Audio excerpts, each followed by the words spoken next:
అద్భుతమైనది శిల్వ దృశ్యం ప్రభువును కొట్టి ఉమ్మి వేసిరి. అద్భుతమైనది శిల్వ దృశ్యం ప్రభువును కొట్టి ఉమ్మి వేసిరి.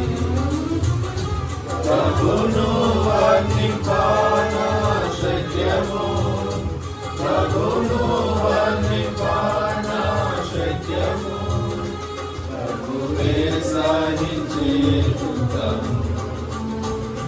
దేవాని తలంపులు అమూల్యమైన వినయగా నా ఎడల నీ కరుణ సర్వసాదా నిలచుచున్నది.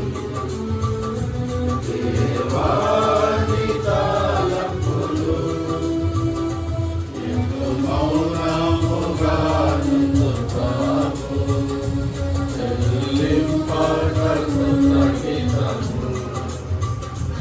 ఎందు మౌనముగా నుందుతావు, చెల్లింపక కృతజ్ఞతలు.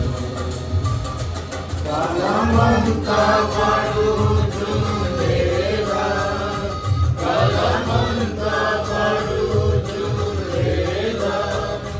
నీ ప్రేమ అపారమైనది. దేవాని తలంపులు అమూల్యమైన వినయగా నా ఎడల నీ కరుణ సర్వసాదా నిలచుచున్నది. దేవాని తలంపులు.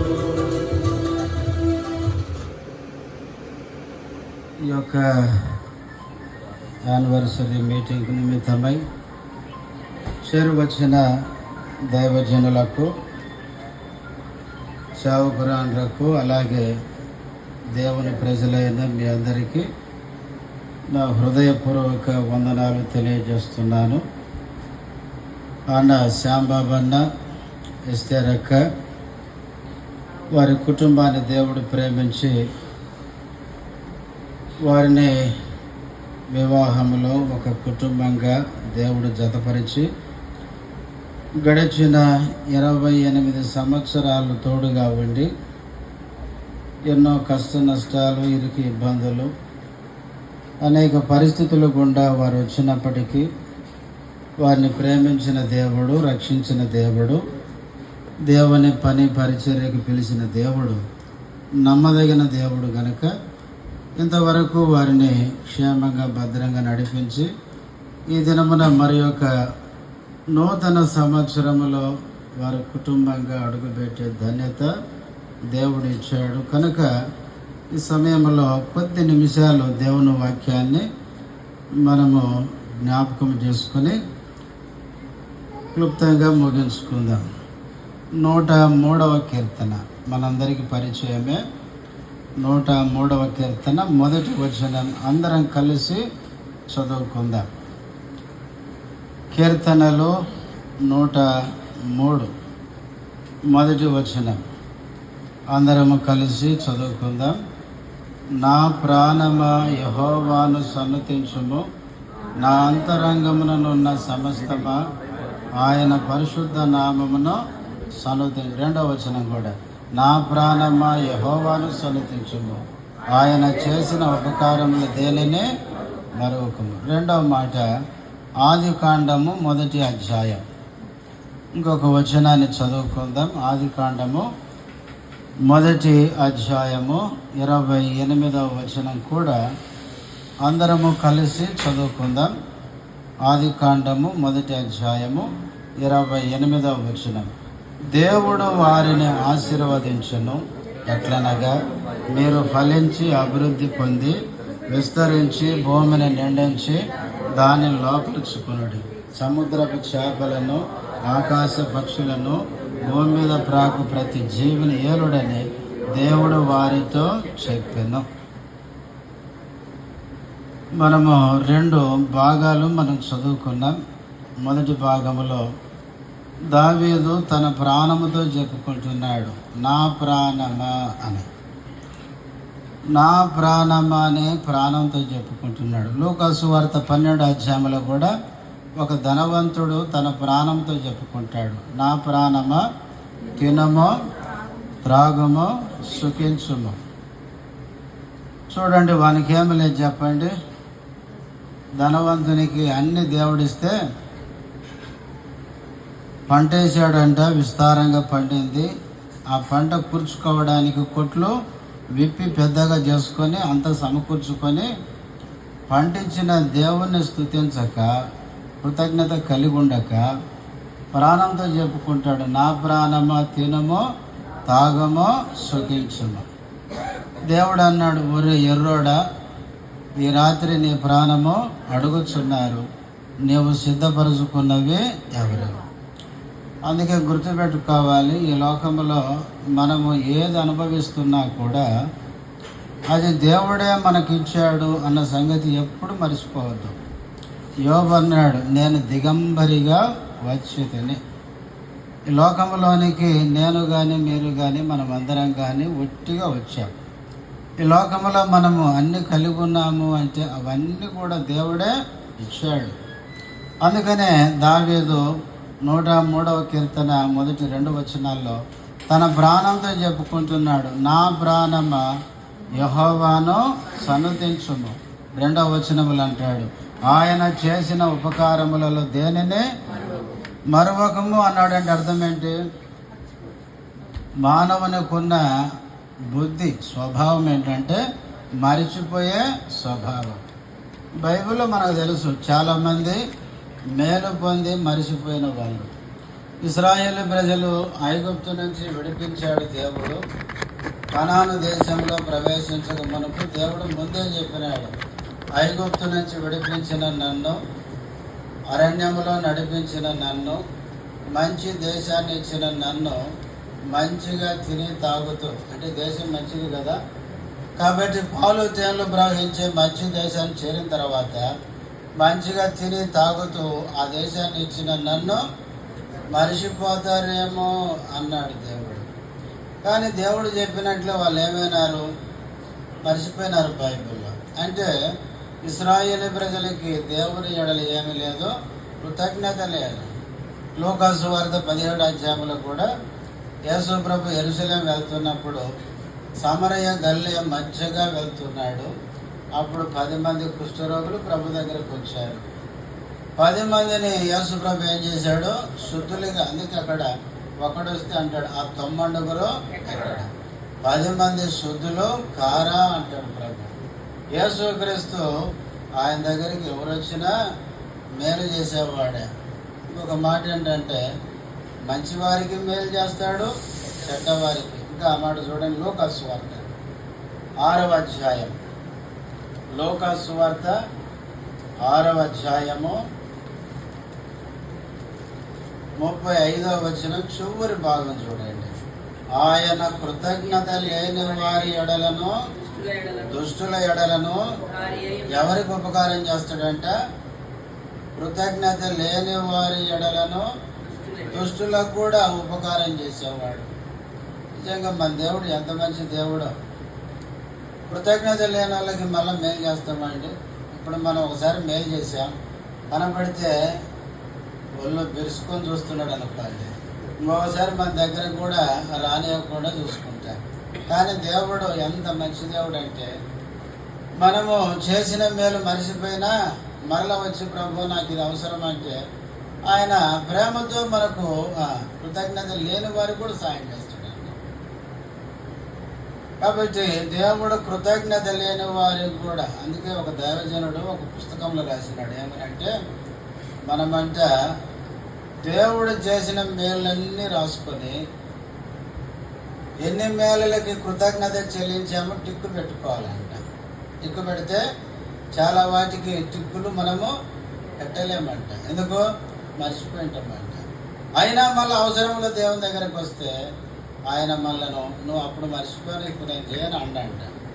కాబట్టి ఆయన ఖచ్చితంగా మరలా మనకు ఉపకారము చేసేవాడు. అందుకనే దావీదుకు తెలుసు ఆయన జీవితం ఎలాంటిదో, ఎలాంటి స్థితి నుంచి ఎలాంటి స్థితికి దేవుడు తీసుకొచ్చాడో ఆయనకు బాగా తెలుసు. కాబట్టి తన ప్రాణంతో చెప్పుకుంటున్నాడు, ప్రాణమా ఆయన చేసిన ఉపకారములలో దేనిని మరవకు. కాబట్టి మన జీవితాల్లో దేవుడు ఉపకారి, మేలు చేసేవాడు. అందుకే 145:9 వచనంలో ఉంటుంది, యెహోవా అందరికీ ఉపకారి. దేవుడు కొందరికి ఉపకారి కాదు, అందరికి ఉపకారం చేసేవాడే. కాబట్టి ఆయన చేసిన ఉపకారములలో దేనిని మనము మరిచిపోకూడదు. తర్వాత 2వ మాట చదువుకుందాం. ఆదికాండం 1:28 వచనం, దేవుడు వారిని ఆశీర్వదించెను. ఎవరిని ఆశీర్వదించాడు? ఆదాము హవ్వలను. మనకు తెలుసు బైబిల్ 2వ అధ్యాయంలో మొదట మట్టితో ఆదాము చేశాడు. ఆదాము ఒంటరిగా ఉండడము మంచిది కాదు అని దేవుడు అనుకున్నాడు. మచిలీపట్నం సత్యనారాయణ గారు అంటుండేవాడు, ఒంటరివాడు కుంటరివాడు అనేవాడు. ఒంటరివాడు ఎవరంట? కుంటరివాడు అంట. అందుకనే దేవుడు మనను జత చేసేస్తాడంట. కాబట్టి దేవుడు నరుడు ఒంటరిగా ఉండడం మంచిది కాదని దేవుడు ఏం చేశాడు? ఆదాముకి సాటి అయిన సహాయముగా హవ్వనిచ్చినాడు. ఆదాముకు గాఢ నిద్ర కలుగజేసి ప్రక్కలో నుంచి ఎముక మాంసము తీసి హవ్వగా నిర్మించి ఆదాము దగ్గరికి తీసుకొని వచ్చాడు. అప్పుడు ఆదాము హవ్వను చూసి ఒక పాట పాడినాడు. ఏం పాట? ఆర్ఆర్కే మూర్తి గారు అంటాడు, నా ఎముకలలో ఒక ఎముక. అది పాట అంట. బైబిల్లో మొట్టమొదటి సింగర్ ఎవరు చెప్పండి? ఆదామే. ఆదాము హవ్వను చూడంగానే ఆగుతలేడంట. ఆర్ఆర్కే మూర్తి గారు చెప్తారు, ఆయన భలే ఎక్స్ప్లెయిన్ చేస్తాడు అన్నమాట. హవ్వను చూడగానే అయ్యగారి కాళ్ళు ఆగుతలేవంట, నోటిలో నుంచి రాగం వస్తుందంట. ఆయన వివరిస్తాడనమాట, నా ఎముకలలో ఒక ఎముక, నా మాంసములలో మాంసము, ముత్తి పేరు నారీ అంటాడ. కాబట్టి ఆ విధంగా ఆదాము, వాస్తవంగా చెప్పాలంటే ఆదాముకి ఎట్లా అర్థమైందో మనకు అర్థం కాదు కదా. వాస్తవంగా గాఢ నిద్రలోంచి లేచిన తర్వాత హవ్వ తన ముందుకు వస్తున్నప్పుడు నా నుంచి వచ్చిందని ఎవరు చెప్పారు? కానీ ఆ జ్ఞానము దేవుడు ఆయనకి ఇచ్చాడు. కాబట్టి ఆ విధంగా పాట పాడినాడు. తర్వాత ఆదామవ్వలను దేవుడు ఒక కుటుంబంగా కట్టినాడు. దేవుడు కట్టిన మొట్టమొదటి కుటుంబమే బైబిల్లో ఆదాము హవ్వల కుటుంబం. ఆ కుటుంబాన్ని 1వ అధ్యాయం 28వ వచనంలో దేవుడు వారిని ఆశీర్వదించును. దేవుడు కట్టిన ఆ కుటుంబాన్ని దేవుడు ఏం చేశాడంటే ఆశీర్వదించాడు. మన జీవితంలో కూడా దేవుడు మనలను కుటుంబాలుగా కట్టేవాడు. కీర్తనల గ్రంథంలో ఏకాంగులను ఆయన సంసారులుగా చేస్తాడంట. కుటుంబాలను కట్టేవాడు దేవుడు. శ్యాంబాబా ఇస్తేరకుని దేవుడే కట్టాడు. కట్టి దేవుడు వారిని కూడా ఏం చేశాడు? దీవించాడు. కాబట్టి 3 కుమారులను ఇచ్చాడు, వారికి రక్షణ ఇచ్చాడు, సేవా పిలుపునిచ్చాడు, దేవుని సేవించే ఆధిక్యత దేవుడిచ్చాడు. నిజంగా ఇది దేవుని ఆశీర్వాదమే. ఆదాము వలన ఆశీర్వదించినట్లు దేవుడు వీరిని కూడా దీవించినాడు. మన దేవుడు ఎవరంటే మనను ఆశీర్వదించే దేవుడు. దేవుడు మనల్ని ఆశీర్వదించాలి అంటే మనం ఎట్లా ఉండాలో కొన్ని మాటలు గుర్తు చేసుకుని మొదలుచుకున్నాం. చూడండి, మనకు తెలుసు ఆదికాండం 1వ అధ్యాయంలో 2వ అధ్యాయంలో వివాహం జరిగించాడు. వివాహము జరిగిన మొదటి దంపతులను దేవుడు ఆశీర్వదిస్తే 3వ అధ్యాయానికి వచ్చేసరికి వారు దేవుని మాటను అతిక్రమించి పాపం చేశారు. ఆశీర్వాదానికి బదులుగా మళ్ళీ ఏం తెచ్చుకున్నారు? శాపాన్ని తెచ్చుకున్నారు. శాపము కింద ఆదామవ్వలు ఆ నుంచి వచ్చే ప్రతి మానవుడు కూడా పాపములో పుట్టి పాపములో పెరుగుతూ శాపగ్రస్తులుగానే ఉన్నారు. అయితే దేవుడు మనము శాపగ్రస్తులంగా జీవించి చనిపోతే నరకానికి అగ్నిగుండానికి వెళ్ళిపోతుండగా దేవుడు మనల్ని ప్రేమించి మనల్ని తిరిగి ఆశీర్వదించడానికి ఆయన ప్రియకుమారుడైన యేసుక్రీస్తును ఈ లోకానికి పంపించినాడు. ఆయన 33.5 సంవత్సరాలు ఈ లోకంలో జీవించినాడు. మన శాపాన్ని ఆయన భరించి సిలువలో ఆయన మరణించి చనిపోయి సమాధి చేయబడి తిరిగి లేచడం ద్వారా ఇప్పుడు ఆయన తిరిగి మనల్ని ఏం చేయాలనుకున్నాడు? ఆశీర్వదించాలి అనుకున్నాడు. దేవుడు మనల్ని ఆశీర్వదించాలంటే చూడండి, సామెతల గ్రంథం 10వ అధ్యాయం 6వ వచనం. సామెతలు 10వ అధ్యాయం 6వ వచనం. నీతిమంతుని తల మీదకి ఆశీర్వాదములు వచ్చును. చాలు. మొట్టమొదటిగా దేవుడు ఆశీర్వదించాలి అంటే మనం ఎవరం కావాలి? నీతిమంతులం కావాలి. రోమాపత్రిక 3:11 మనందరికీ తెలుసు. నీతిమంతుడు లేడు, ఒక్కడు కూడా లేడు. ఈ లోకంలో ప్రతి మనుషుడు పాపంలో పడుతున్నాడు, పాపంలో పెరుగుతున్నాడు. ఈ పాపైన మానవుడు నీతిమంతుడు కావాలంటే ఒకే ఒక మార్గం ఏంటంటే యేసుక్రీస్తునందు విశ్వాసం ఉంచాలి. రోమాపత్రిక 5వ అధ్యాయం 1వ వచనం. విశ్వాసం మూలమున మనము నీతిమంతులముగా తీర్చబడి మన ప్రభు అయిన యేసుక్రీస్తు ద్వారా దేవునితో సమాధానము కలిగి ఉంటాము. విశ్వాసం మూలమున మనం ఏమవుతున్నాం? నీతిమంతులముగా తీర్చబడి. 3వ అధ్యాయం, ఇదే రోమాపత్రిక 3వ అధ్యాయము 24వ వచనం. కాబట్టి నమ్మువారు ఆయన కృపచేతనే క్రీస్తు యేసునందలి విమోచనము ద్వారా ఉచితముగా, ఏదో మనం ప్రయాసపడేది ఏమీ లేదు, ఉచితముగా నీతిమంతులని తీర్చబడుచున్నారు. యేసుక్రీస్తునందు విశ్వాసం ఉంచడం ద్వారా ఆయన మన పాపాన్ని క్షమించి ఆయన రక్తముతో మనల్ని కడిగి ఉచితంగా ఫ్రీగా మనల్ని ఏం చేస్తున్నాడంటే నీతిమంతులుగా తీరుస్తున్నాడు. నీతి అనే విషయంలో ఇది మొదటి స్టెప్ అంతే. నీతిమంతులంగా తీర్చబడిన తర్వాత మన క్రియల్లో ఏముండాలంటే నీతి ఉండాలి. బైబిల్లో 2 రకాల నీతి ఉంది. ఒకటి విశ్వాసం మూలమున కలిగే నీతి, రెండవది క్రియల ద్వారా కలిగే నీతి. చూడండి, యాకోబు రాసిన పత్రిక 2వ అధ్యాయం. యాకోబు రాసిన పత్రిక 2వ అధ్యాయము 21. చూడండి, 21వ వచనం. మన పితరుడైన అబ్రహాము తన కుమారుడైన ఇస్సాకును బలిపీఠం మీద అర్పించినప్పుడు ఎట్లా అంటే క్రియల వలన నీతిమంతుడని తీర్పు పొందలేదు. ఈనాడు క్రైస్తవులో ఉన్న ఒక లోపం ఏంటంటే రోమ 5:1 ప్రకారం విశ్వాసం ఉంచి నీతిమంతులు అవుతున్నారు, కానీ అనుదిన జీవితంలో ఏముండడం లేదు? నీతి ఉండడం లేదు. ఇంకా చూడండి, యోహాను రాసిన మొదటి పత్రిక 3వ అధ్యాయం. యోహాను రాసిన మొదటి పత్రిక 3వ అధ్యాయం 7వ వచనం. చిన్న పిల్లలారా, ఎవరిని మిమ్మును మోసపరచనీయకుడి, ఆయన నీతిమంతుడై ఉన్నట్టు నీతిని జరిగించు ప్రతి వాడును.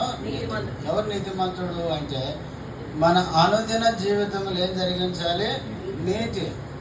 ఎందుకు అనుదిన జీవితంలో నీతి జరిగించాలంటే మనము నమ్మిన యేసు ప్రభు ఎవరంటే నీతిమంతుడు.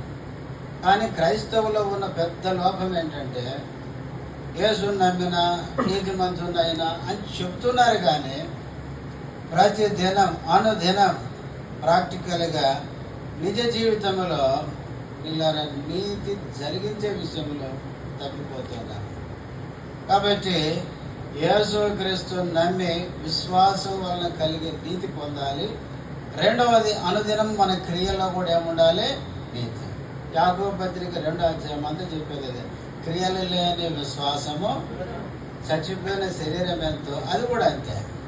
కాబట్టి మొట్టమొదటిగా దేవుడు మనల్ని ఆశీర్వదించాలంటే యేసుని నమ్మి ఆ విశ్వాసం వలన కలిగే నీతి మనం పొందాలి.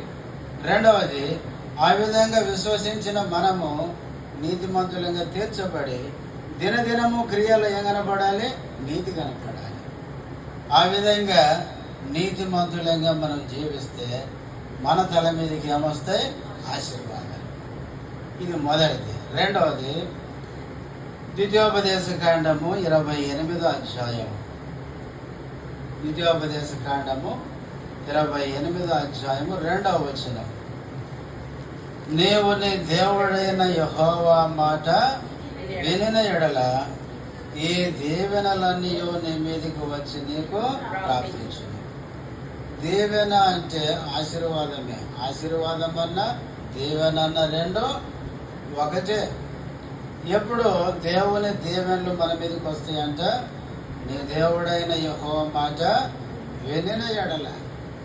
దేవుని మాట మనం విని ఏం చేయాలి? మొదటి వచనములో నీ దేవుడైన యెహోవా మాట శ్రద్ధగా విని నేడు నేను నీకు ఆజ్ఞాపించుచున్న ఆయన ఆజ్ఞలన్నిటిని అనుసరించి నడుచుకొని ఎడల. దేవుని దీవెన ఎప్పుడు మన మీదకి వస్తుంది? దేవుని దీవెనలు ఎప్పుడు పొందుతామంటే ఆయన మాట వినాలి, మాటలను అనుసరించి నడుచుకోవాలి. కానీ మనలో ఉన్న ఒక లోపం ఏంటంటే దేవుని ఆజ్ఞలన్నీ చదివి నేర్చుకుంటాం, కానీ అనుసరించి నడుచుకోవాలి. బైబిల్ తెలియదు ఎవరికి? నాకు తెలిసి క్రైస్తవులందరికీ బైబిల్ తెలుసు. 66 పుస్తకాలు కంఠోపాఠంగా చూడకుండా చెప్పే బోధకులు కూడా నాకు తెలిసి ఉన్నారు. 66 పుస్తకాలు కంఠోపాఠంగా వచ్చి దీంట్లో ఏది నేను అనుసరించకపోతే ఎట్లా? పిల్లరా, దేవుని దీవెన మనకు రావాలంటే ఎట్లా వస్తుంది చెప్పండి? అందుకే చూడండి 81వ కీర్తన. దేవుడు ఇశ్రాయేలు ప్రజలకు ఏం చెప్తాడంటే 81వ కీర్తన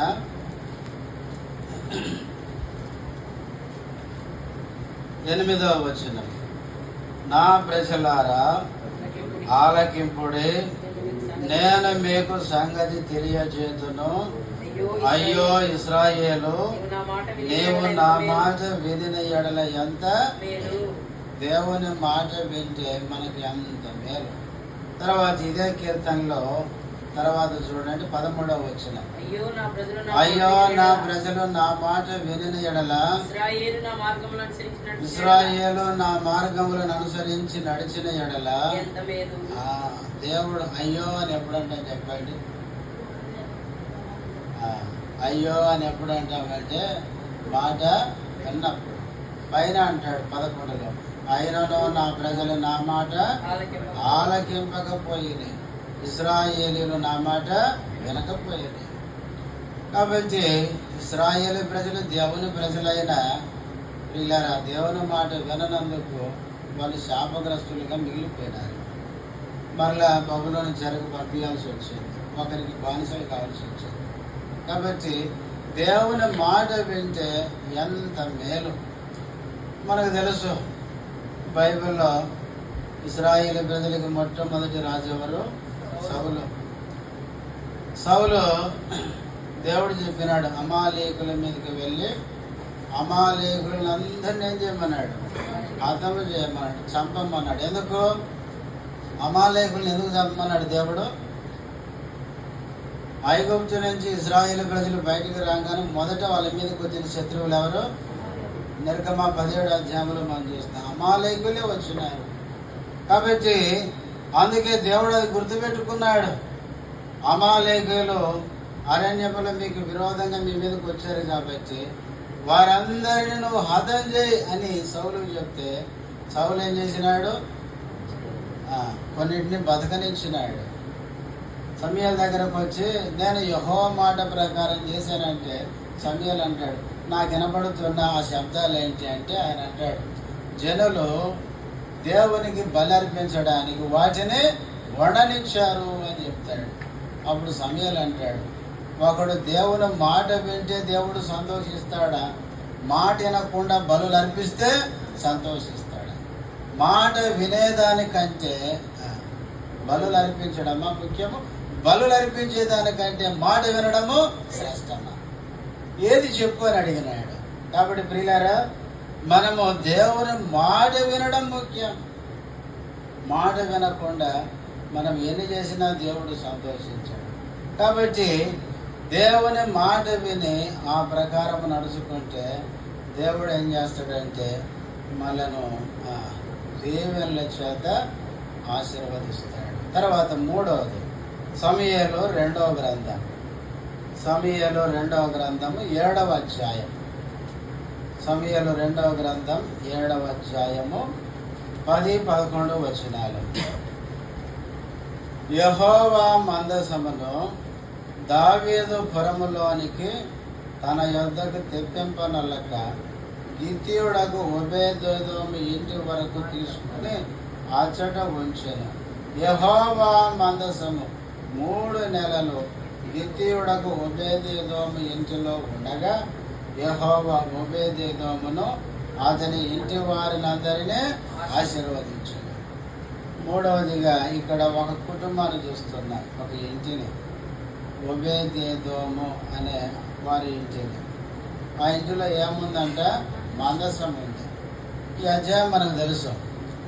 సౌలు తర్వాత దావీదు రాజు అయ్యాడు. ఈ దావీదు మొదటిగా ఏం చేశాడంటే తన గుడారంలోనికి, తన దగ్గరికి ఒక గుడారం వేసి ఆ గుడారంలో ఉంచడానికి, తన దగ్గరికి మందసాన్ని తెప్పించుకోవడానికి ఆయన ఆలోచన చేసినాడు. ఆలోచన చేసి మొదట ఆయన చేశాడు, కొత్త బండి చేయించినాడు. వాస్తవంగా మందసాన్ని ఏం చేయాలి? లేవీలు మోయాలి. కానీ మోయాల్సిన ఆ మందసాన్ని ఏం చేశారంటే కొత్త బండి చేసి, కొత్త బండి చేయడం ఎవరి పద్ధతి? ఫిలిష్తీయుల పద్ధతి. వాళ్ళకు తెలియదు, అన్యులు కనుక వాళ్ళ మధ్యలో మందసం ఉంటే వాళ్ళు భరించలేకపోయినారు. అందుకే కొత్త బండి చేసి మందసం ఎక్కించి అక్కడి నుంచి ఇశ్రాయేలు ప్రజల మధ్యకి పంపించినారు. అదే పద్ధతి ఈయన పాటించినాడు. ఈయన కొత్త బండిని చేసి బండి ఎక్కించి ఏం చేశాడు? బయలుదేరి వస్తుండగా ఎడ్ల కాలు జారేసరికి ఉజ్జా ఏం చేశాడంటే చేయి చాపినాడు. ఎప్పుడైతే చేయి చాపినాడో దేవుడు ఉజ్జాను ఏం చేశాడో మొత్తాడు. ఎందుకు ఉజ్జాను చంపాడు అంటే ఉజ్జా యాజకుడు. రాజులు తప్పు చేస్తుంటే ఆ దినాలు యాజకులు ఏం చేయాలి? చెప్పాలి. ఉజ్జా అనుకున్నాడు, ఏమో దావీదు రాజుకు నేను చెప్తే ఎట్లా అని. రాజు అయితే సామంతుడు అయితే క్రమం తప్పినప్పుడు క్రమం చెప్పాలి యాజకులు. కాబట్టి ఆ విధంగా ఆయన చెప్పలేదు కాబట్టి దేవుడు ఉజ్జాను మొత్తేసరికి ఆయన అక్కడికక్కడే చచ్చిపోయినాడు. చచ్చిపోయేసరికి అప్పుడు దావీదు అనుకున్నాడు, మందసం తెస్తుంటేనే ఒక వ్యక్తి ఏమైనాడు చచ్చిపోతే మందసం తెచ్చి నా దగ్గర పెట్టుకుంటే నా ఇల్లు ఏమైద్దా అనుకున్నాడు. మరి ఆయన ఇల్లు ఏమైద్దా అనుకున్నప్పుడు మరి ఒబేదెదోము ఇల్లు ఏం కావాలి? అంతే కదా. మరి నా ఇంటికి తెచ్చుకోవద్దు అనుకున్నాడు. ఏం చేశాడు? ఒబేదెదోము ఇంటికి పంపించినాడు. మరి ఆ ఇల్లు ఏం కావాలి కదా. కొన్నిసార్లు మనమేం చేస్తాం, మంచి జరిగితే మన ఇల్లు, చెడు జరిగితే అట్లుంటుంది. కనుక దావీదు ఏం చేశాడంటే మందసాన్ని ఆ ఇంటికి పంపిస్తే అక్కడ మనం చూస్తాం ఎన్ని నెలలు ఉందంట? 3 నెలలు. 3 నెలలకే ఒబేదెదోము ఇంటి దేవుడు ఏం చేశాడు? ఆశీర్వాదం. దినవృత్తాంతం గ్రంథంలో కూడా ఇదే చదువుతాం. చూడండి, ఇక్కడ కూడా 13వ అధ్యాయంలో చూస్తాం. మొదటి దినవృత్తాంతములు 13వ అధ్యాయము 13-14 వచనాలు. తన యొద్దకు దావీదు పురమునకు తీసుకొని పోక దానిని గిత్తీయుడైన ఒబేదెదోము ఇంటిలోనికి కొనిపోయెను. దేవుని మందసము ఒబేదెదోము ఇంటిలో అతని కుటుంబమునొద్ద 3 నెలలు ఉండగా యెహోవా ఒబేదెదోమును ఇంటి వారిని అతని సొత్తంతటిని ఆశీర్వదించాడు. పిల్లల 3 నెలలకే ఆ ఇంటి వారందరినీ దేవుడు ఏం చేశాడు? ఆశీర్వదించాడు. ఎప్పుడైతే ఆశీర్వదించాడో వీళ్ళారా.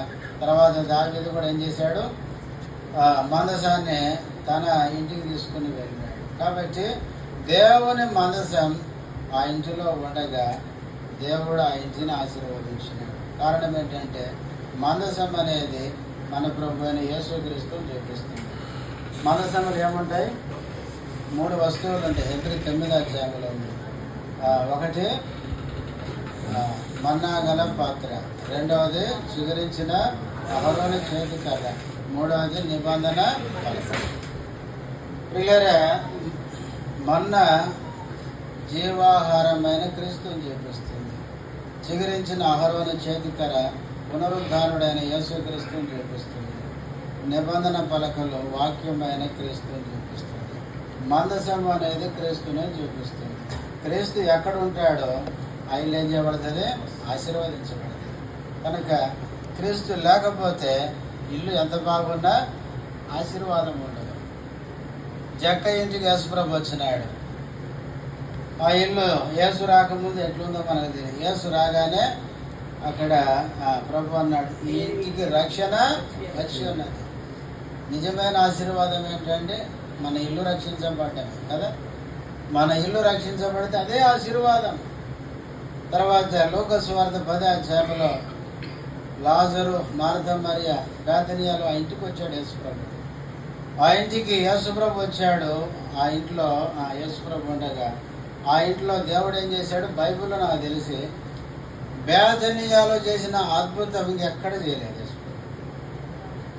ఎక్కడైనా యేసుప్రభు రోగులను స్వస్థపరిచాడు, గుడ్డోళ్ళను, కుంటోళ్ళను అందరూ బాగా చేశాడు. కానీ చనిపోయిన వాళ్ళని కూడా బతికించాడు. కానీ 4 రోజుల తర్వాత అంటే ఇక్కడ మాత్రమే చేసినాడు. ఎందుకంటే ఆ ఇల్లు యేసుప్రభుని ప్రేమించింది. యేసుక్రీస్తు ఎప్పుడు వచ్చినా ఒక సేవకుడు అంటాడు, బేతనీయ గృహము ఎప్పుడు యేసుప్రభుకి ఎట్లుంటుందంటే డోర్లు ఓపెన్ చేసే ఉంటుందంట. యేసుప్రభు ఎప్పుడు బేతనీయకు వచ్చినా యేసుప్రభు ఒక్కడే కాదు, యేసుప్రభుతో టీం ఉంటుంది కదా. కనీసం అయితే 12 మంది ఉంటారు. మన ఇంటికి చెప్ప పెట్టకుండా 10 మంది వస్తే ఏమంటుంది చెప్పండి? ఏమయ్యా పని పాటలు లేదా, ఏం ఇంటికి వచ్చినారా కదా. యేసు ప్రభు టీం ఒకసారి దిగిందంటే ఎప్పుడు రెడీగా ఉంటుంది ఆ ఇల్లు. మన దగ్గరికి చెప్పకుండా ఒకరిద్దరు వస్తేనే బ్రదర్ ఫోన్ చేయకూడదా అంటారు కదా. కానీ యేసు ప్రభు ఎప్పుడు వచ్చినా యేసు ప్రభుతో పాటు 12 మందిని పట్టుకొని వస్తాడు. ఎప్పుడు వచ్చినా కూడా ఇల్లు ఎప్పుడు మీరు బైబిల్ చదవండి. యేసుప్రభు యెరూషలేం వెళ్తాడు, పగలంతా యెరూషలేం తిరుగుతాడు, సాయంత్రం అయ్యేసరికి బేతనీయ వైపు వెళ్ళిపోతున్నాడు. ఎందుకంటే యేసుక్రీస్తుకి ఎప్పుడు ఆ ఇల్లు డోర్ తెలిసే. కాబట్టి అందుకే ఆ బేతనీయలో ఆ ఇంటిని దేవుడు ప్రేమించి ఆ ఇంట్లో అంత గొప్ప అద్భుతాన్ని జరిగించి దేవుని మహిమను వెల్లడిపరిచినాడు. నాకు తెలిసి చూడండి, చచ్చిపోయి లాజరు బతికినప్పుడు యోహాను సువార్త 9వ అధ్యాయం 12వ అధ్యాయం ప్రతి వ్యక్తి ఆధారనే పోతున్నాడు. అంటే ఎవరు అడిగిపోతున్నావు అంటే లాజర్ను చూడడానికి పోతున్నారు. ఏం చూస్తారంటే 4 రోజుల తర్వాత లేచినంటే ఎట్లుంటాడో చూడాలి. చూడండి ఎంత అద్భుతమో, ఆ ఇంటి వైపే జనాలందరూ వెళ్ళిపోతున్నారు. కాబట్టి లాజర్ను చూసి ఎంత గొప్ప కార్యమని ప్రభుని మహిమపరిచారు. కాబట్టి యేసు ఏ ఇంటిలో ఉంటాడో ఆ ఇల్లు ఆశీర్వదించబడుతుంది. కాబట్టి మనం 3 మాటలు చెప్పుకున్నాం. ఒకటి, నీతిమంతుల మీదకి ఆశీర్వాదాలు వస్తాయి. 2, దేవుని మాట విని ఆ ప్రకారం నడుచుకుంటే మనం ఆశీర్వదించబడతాం. 3, మందసం ఎక్కడ ఉంటే అక్కడ ఆశీర్వాదం. మందసం అంటే ప్రభు ఏ ఇంటిలో ఉంటాడో ఆ ఇల్లు ఆశీర్వదించబడుతుంది. ప్రభు ఉండాలంటే ఏం చేయాలి? ప్రభు ఉండే వాతావరణం మనం కల్పించాలి. బైబిల్ ఆదికాండం 18వ అధ్యాయంలో 2,000 అబ్రాము దగ్గరికి వస్తే అబ్రాము అన్నాడు, అయ్యా నువ్వు 2,000 వచ్చావు, నీకోసం ఆతిథ్యం చేస్తానంటే నువ్వు చెప్పినట్టే చెయ్యి అన్నాడు దేవుడు. కానీ 19వ అధ్యాయానికి వచ్చేసరికి సొదొమ గోమొర్రాలో ఎవరున్నారు? లోతు ఉన్నాడు. లోతు అంటాడు ఇద్దరిని చూసి, అయ్యా నా ఇంటికి రండి అంటే వాళ్ళు అంటారు నీ ఇంటికి రామంటారు. ఎందుకు? వాళ్ళు ఉండే వాతావరణం అక్కడ లేదు. అందుకే దేవుడు మన ఇంట్లో ఉండాలంటే ఆ వాతావరణం, మన ఇంటి వాతావరణం కూడా ప్రభు ఉండేటట్లు ఉండాలి. కొన్ని ఇళ్ళు ఉంటాయి, ఎట్లుంటాయంటే ఆ ఇంటికాడికి పోతే ఎట్లుంటుంది, కాసేపు కూర్చుంటే వెళ్ళిపోదాం అన్నట్టు. కొన్ని ఇళ్ళు ఉంటాయి ఆడిపోయి కూర్చుంటే వీళ్ళు ఎప్పుడు బొమ్మని లేదే, ఇంకా కాసేపు కూర్చొని పోదామన్నట్టు ఉంటుంది. కొన్ని ఇళ్ళ కలిగి పోతే చాలాసేపు ఉండాలనిపిస్తుంది, ఎందుకంటే ఆ వాతావరణం అక్కడ దైవికంగా ఉంటుంది. కొన్నిసార్లు పోతే అక్కడ కూర్చున్న కానించి కదా ఎప్పుడెప్పుడు వెళ్ళిపోదామా అని చూస్తుంటాం, ఎందుకంటే అక్కడ పరిస్థితి అక్కడ ఉంటుంది. కాబట్టి ఎప్పుడైతే ప్రభు మన ఇంటిలో ఉంటాడో మన ఇల్లు ఖచ్చితంగా ఆశీర్వదించాడు. కనుక దేవుడు అన్న శ్యాంబాబు అని అక్కనే గత 28 సంవత్సరాల క్రితం ఒక కుటుంబంగా కట్టాడు.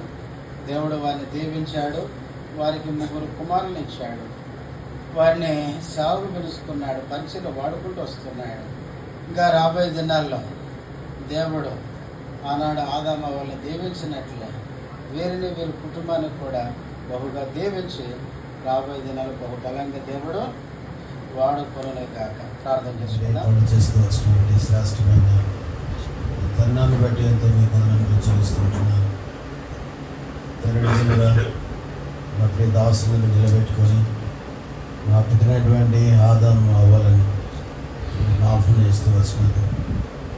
తండ్రి ఈనాడు ఎక్కడెక్కడో పుట్టినటువంటి జన్మించినటువంటి మమ్మల్ని ప్రభా హృదయ సంకల్పాన్ని బట్టి ఉచిత ప్రకారమైన ఏర్పాటును బట్టి తల్లి గర్భంలో రుజుంబడకమునిపై మీరు ఎరిగి ఈనాడు ప్రభా తండ్రి మా ప్రియ దాసరాలుగా ఈనాడు మా దాంపత్య జీవితంలో ప్రారంభం మొదలుకొని సమయం వరకు తండ్రి నిజంగా మా సేవా జీవితంలో మీరు పిలిచినటువంటి పిలుపు తండ్రి కొంత నమ్మకమైనటువంటి పిలుపును తండ్రి అనేకమైన పరిస్థితులు ఉన్నా ఈ ద్రాక్షవనంలో ఏమాత్రము అర్హత యోగ్యత లేనటువంటి మమ్మల్ని నీతిమంతులముగా కాక అనీతిమంతులముగా లోకములో తిరుగులాడుతూ కొట్టుమెట్టాడేటువంటి పరిస్థితుల్లో నిస్సహాయకులమైనటువంటి మమ్మల్ని మీరు వెదకి ప్రభా మీరు రక్షణ ఔన్నత్యంలోనికి ప్రభా తండ్రి మీరు మమ్మల్ని ఏర్పాటు చేస్తూ వచ్చినారు. దయగల ప్రభా ఈ రాత్రికాల వేళ సాతాను ద్వారా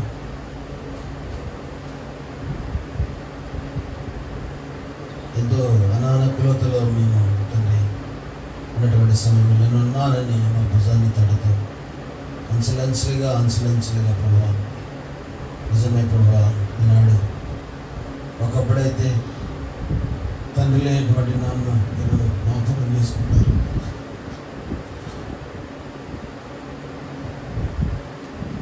నిజమే తండ్రి ఆనాడు లాజరు గృహాన్ని మీరు జ్ఞాపకం చేసుకొని మాటికి ప్రభు ఆ గృహంలోనికి వెళ్తూ వచ్చిన మీ దాసులమైన మమ్మల్ని ఎందు నిమిత్తమైంది ప్రభు ఈ పెద్దపల్లి ప్రాంతానికి మీరు నడిపిస్తూ వచ్చినారు. మా ప్రియ దాసులు తండ్రి జానన్న ప్రవచమక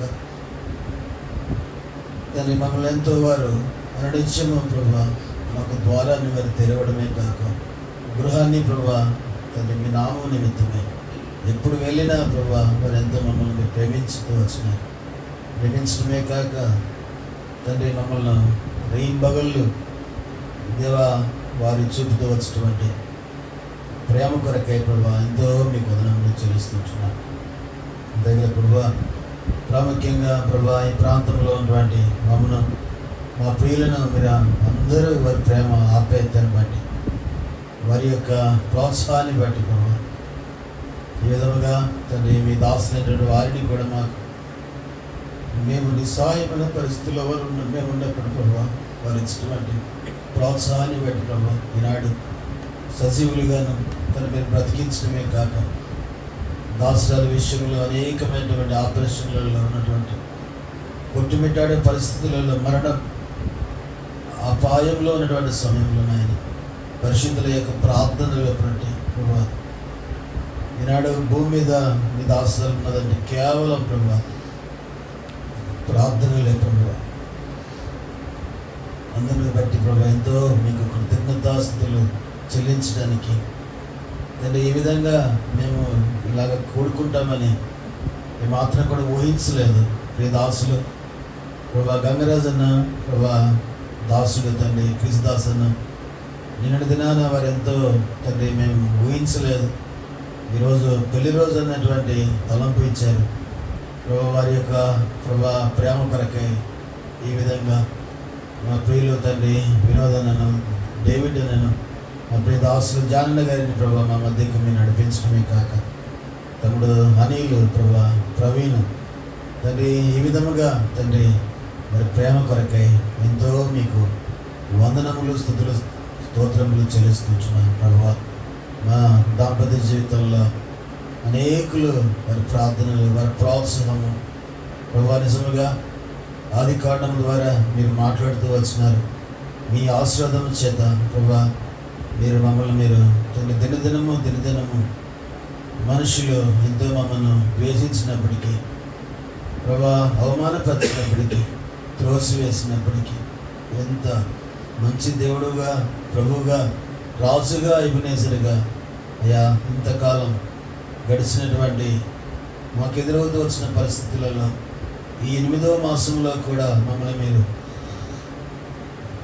బ్రతికించడమే కాక, పోషించడమే కాక, సంరక్షించడమే కాక, సజీవులుగా మరొక సంవత్సరాన్ని దయ కిరీటముగా సంవత్సరాది మొదలుకొని సంవత్సరాంతం వరకు ప్రభువా ఈ విధముగా మమ్మల్ని మీరు బ్రతికించినందుకై మా సేవ జీవితంలో మీరు కోరిన విధానంలో కాక, ఎక్కడైతే తొలగిపోయినటువంటి స్థితి, తప్పిపోయినటువంటి స్థితి, మేము మిమ్మల్ని గాయపరిచినాము ప్రభువా, మమ్మల్ని మీరు క్షమించుదురుగాక. ఇలాంటి పరిస్థితి ప్రభా ఈనాడు కూడా ప్రభా మేము కలిగి ఉంటామని ఊహించలేదు. అనేకమైనటువంటి పరిస్థితులు కూడా దినదినము మాకు ఈ అనుమతిని ఇస్తూ వచ్చినారు. అందులోకై ప్రభా ఎంతో మీకు వదనములు, స్తోత్రములు చెల్లిస్తున్నాను. బిడ్డలు, కుమారులు మీరు దయచేశారు. ఆధ్యాత్మికంగాను వారు మీ మీద ఆనుకొని ప్రభా మరణ పర్యాంతం వరకు నమ్మకంగా, యథార్థంగా వారు మీ సిలువను మోయడానికి బిడ్డలకు కూడా మీరు సహాయం చేయండి ప్రభా. వారిను మీ ద్రాక్ష వనములో ప్రభా ఎక్కడ కూడా తొలగక మీ కాడిని పోయినట్లుగా వారిని మీరు బలపరచము, వాడుకొనము, నడిపించము. చేరవచ్చినటువంటి మా ప్రియ దాసులందరి కొరకై, వారి ప్రేమ కొరకై హృదయమార మా తండ్రి సేవ జీవితంలో మీరు చేసినటువంటి గడిచిన సంవత్సరాలు ఎందరో దేవా మీ ప్రజలైన వారు మా నిమిత్తమై ప్రయాసపడుతూ వచ్చినారు, ప్రేమ చూపారు. వారి ప్రోత్సాహం, వారి ప్రార్థనల కొరకై ఎంతో మీకు వందనములు చెల్లిస్తూ యేసు ప్రభు నామమున ఈ ఆరాధనను, స్తుతిని మీకు అర్పిస్తూ ఉంటున్నాను తండ్రి. ఆమేన్.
మిమ్మల్ని ఆరాధించడానికి కనిపించిన జ్ఞాపకం చేస్తాను. శరీరాలు మీరు వచ్చి మిమ్మల్ని ఆరాధించే భాగ్యం నేను అక్కడ గ్రహించడానికి మీకు అభిమానం చెల్లిస్తున్నాను. ఇది ఎంతైనా నాకు జరిగిన దేవుడు గొప్ప దేవుడు ప్రభావ నా జీవితంలో తన దేవుడు తండ్రి నా ప్రభావం నేను స్థితిలో మిమ్మల్ని మీరు జ్ఞాపకం చేసుకొని ఉచితంగా మీ రక్షణ అనుగ్రహించి బిడ్డగా మిమ్మల్ని స్వీకరించి వారు రక్షించిన ఇంజనీర్ కొరకు క్రీస్తు కాపాడుతూ కాపాడు ప్రభావ 28 సంవత్సరాల క్రితం దాసుని ప్రభావ నేను తండ్రి జీవితం భాగస్వామిగా నాకు అనుగ్రహించడమే కాక ఆదినం నుండి ఈ దినం వరకు ప్రభావ మీరు కాపాడుతూ భద్రపరుస్తూ నువ్వాడవుగా ప్రభావ తల్లిని మర్చిన మీరు మరో నన్న దేవుడుగా మీరు ఆదరించారు బలపరిచారు ప్రభు బట్టి మీ కొన్నాళ్ళు బిడ్డను అనుగ్రహించినారు. జీవితంలో ప్రభావ ఎన్నో మేలు చేస్తూ ఇంతవరకు ప్రభావ మీ ప్రేమను మా పక్షం కనపరిచినందుకై మీకు చెల్లిస్తున్నాం. మన తండ్రి మీకు నేను ఆయాసము నెమ్మది పడటం కారణమైపోయిన ప్రభావాలను ఇసుక నిలిపించినట్లు నా జీవితంలో ఎన్నో ఆయాసకరమైన పరిస్థితులు భయంకరమైన బాధల్లో ఉన్నప్పుడు మీరు జ్ఞాపకం చేసుకుని మీరు ప్రేమించి ప్రభావ కుటుంబంలో మీరు సజీవులు విధించినందుకు మీకు అన్నారు. సజీవులే కదా నేను మిమ్మల్ని స్థుతించి బట్టి ప్రభావం సజీవాలుగా ప్రభావైన తండ్రి మీ బిడ్డలకు మిమ్మల్ని ఆరాధించడానికి చిరుకుంటే మీకు అన్నారు. ఎన్నో భయంకరమైన పరిస్థితుల్లో ప్రభావ మీరు చాలా దేవుడుగా ఉండి వాగ్దానం చోటు నెరవేరుస్తూ ప్రభావ నైనా తండ్రి నేను ఎవరు లేని వారమైనప్పటికైనా పెద్ద కుటుంబాన్ని ప్రభావాలను మీరు గ్రహించి ప్రభావ మీ ద్వారా తండ్రి ప్రభావం మనందరి రక్తమునికగా చేసి మీరు ఇచ్చే ప్రేమ సహవాసాన్ని బట్టి మీకు వందనాలు చెల్లిస్తూ అన్ని వేళల్లో అన్ని సమయాల్లో ఉన్నవాడవుగా మా పక్షం మీరు చేసిన ప్రతి మేలును బట్టి ప్రభావ ప్రేమించిన రుణస్థానాన్ని గ్రహించి బిడ్డల పక్షంగా కూడా మీరు చేసిన సహాయం అంతని బట్టి మీకు వందనాలు చెల్లిస్తున్నాను. నేను తగ్గించుకుంటూ మీ గొప్ప మేలులకై ప్రభావ నేను తండ్రి ఏమి ఇచ్చినను రుణస్థానాన్ని పెంచుకున్న రక్షణ పాత్రను చేరబెట్టి నా కొద్ది స్తుతి ఆరాధన వేసినామని మీకే సమర్పించుకుంటున్నాను తండ్రి.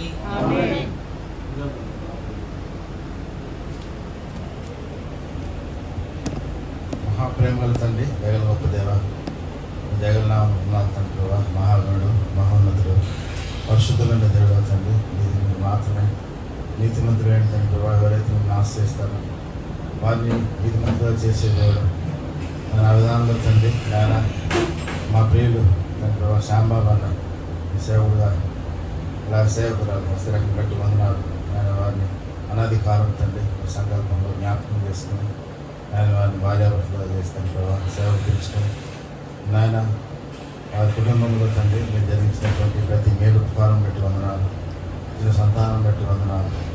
నేను మీ కృపావరం మీ తలాంతం తండ్రి వివాహం కలిగించిన మేము అవి మాట విన్నట్లయితే ఆశీర్వాదం అన్నారు. మీ దాసుని నిలబెట్టుకొని పలికిన ప్రతి మాటను బట్టి వందనాలు. అవన్నీ ఇక్కడ మీ మాట విని తండ్రి చేరిన వారందరూ కూడా తండ్రి ఆశీర్వదింపబడ్డాను. అంటే అనుభవం ఉన్న వారిని బట్టి వందనాలు. అందువల్ల దావీదు నేను ఆయన చేసిన ఉపకారం దేన్ని మరొకన్నాను. ఈ విధంగా నేను చేసిన ఉపకారం బట్టి కుటుంబం ఆయన కృతజ్ఞతగా తండ్రి మమ్మల్ని ఆహ్వానిస్తండి సేవకు. ఈ విధంగా నాయన అనేకులను తండ్రి ప్రభావ నమ్మకస్తులైన వారిని తండ్రి ప్రభావ మీరు విలువైన దేవుడు తండ్రి అన్న ఆ పరిస్థితులు తండ్రి సేవా జీవితంలో తండ్రి అనుకూలం తండ్రి ప్రతికూలమైన పరిస్థితులు గుండా వెళ్తున్నప్పుడు తండ్రి మీరు అవసరం తండ్రి ప్రభావ నాయన మీరు బలపరుస్తూ వస్తున్నారు. ముఖ్యంగా పెద్ద పెద్ద ప్రాంతాలను తీసుకొచ్చిన నిర్దేశం నెరవేర్చండి. నాయన అనేకమైన ప్రతికూల పరిస్థితులు తండ్రి ప్రభావ సంఘం ఆయన పౌలు ఎదుర్కొన్నాడు. నాయన లోపల వారు బయట వారు కూడా తండ్రి అతన్ని బాధ పెట్టిన వారు ఉంటున్నారు. నాయన ఏదైనప్పుడు తండ్రి ప్రభావ ఇచ్చిన అనుకూలమైన ఇంటి నివాస స్థలం బట్టి వందనాలు.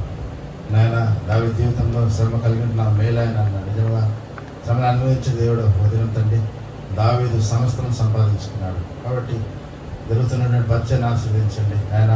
అందుకు తండ్రి అతను దావీదు ఇరుకులో ఇబ్బందులు ఉన్నప్పుడు తండ్రి అతనితో కొంత సమూహం ఉంటుంది తండ్రి ప్రభా. ఆ విధానంలో తండ్రి నేను అతనికి నేను సేవకు ఎవరైతే మద్దతు ఉన్నారో వారి కుటుంబాలను ఆశీర్వించండి. ఉభయ ఇంట్లో నేను మనసాన్ని బట్టి తండ్రి ప్రభా అతని కుటుంబాన్ని ఆశ్రయించినారు. జరుగుతున్న పరిచర్య ఆ కుటుంబాన్ని సేవడి కుటుంబాన్ని జ్ఞాపకం చేసుకుని తండ్రి అనేక ఆశీర్వాదకరం అంటారు.